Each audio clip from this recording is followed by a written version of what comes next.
हम जब कर्म करके मरे, शरीर को त्यागा नहीं, मरे, पहले तो यहाँ घूमते रहे, खैर ऊपर गए। मैं जल्दी से सिर्फ 2 शब्दों में ऊपर गए।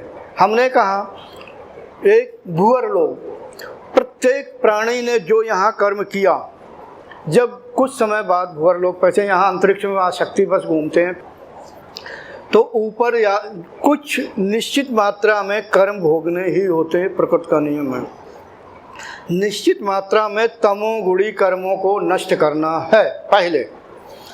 हाँ, जिन व्यक्तियों ने सिर्फ जिंदगी में तमोगुणी कर्म किए हैं तो वो एक निश्चित मात्रा तक भोगेंगे, वो भी भोगेंगे। अब उसके बाद भी उनके कर्म जो शेष बचे प्रकृति के नियमों के अनुसार, अब देखा जाता है कि इसका जन्म कहाँ हो। जो उसने मनुष्य जीवन में कर्म किए, अगर उसके पास पुण्य कर्म है अभी भोगने के लिए, तो वो पितरलोक यानी ऊर्ध्व गति को हो गया, यानी ऊपर पितरलोक, जिसमें कहा भूख और प्यास से रहे। अगर उसके कर्म ऐसे नहीं हैं तो वो जीवात्मा नीचे की ओर स्वमेव पतन हो जाता है।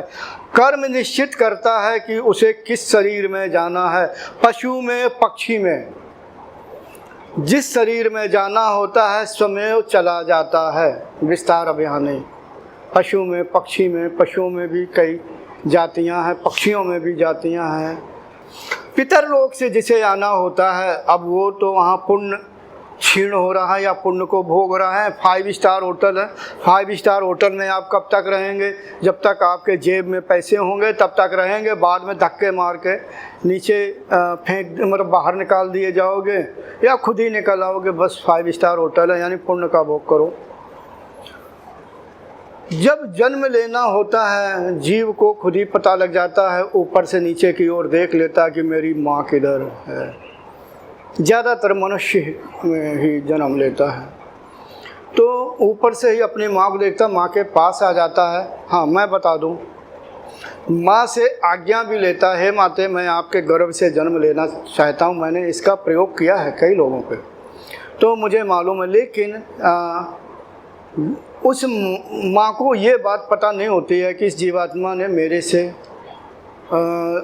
आज्ञा ली है, क्योंकि वो सूक्ष्म जगत के विषय में, सूक्ष्म शरीर के विषय में उसने आंतरिक विकास नहीं किया। जिसने किया है, अगर ऐसी माँ बनती है, पक्की बात है उसे मालूम होगा।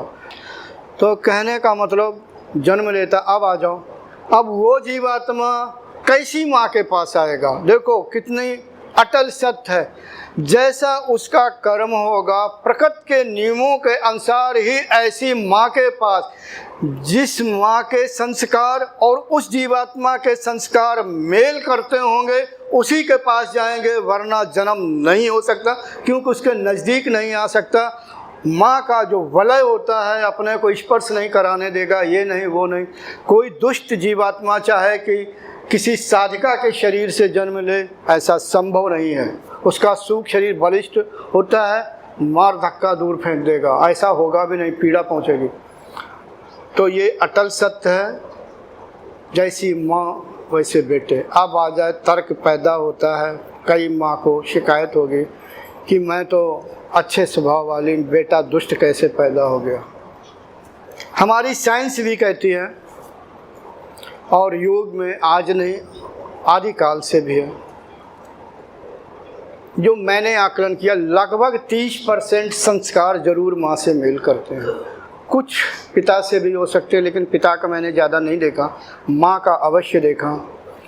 अगर गौर करें, कहीं ना कहीं किसी ना किसी जगह पर माता जी, माँ या बाप से उस बेटे के संस्कार मेल करते होंगे।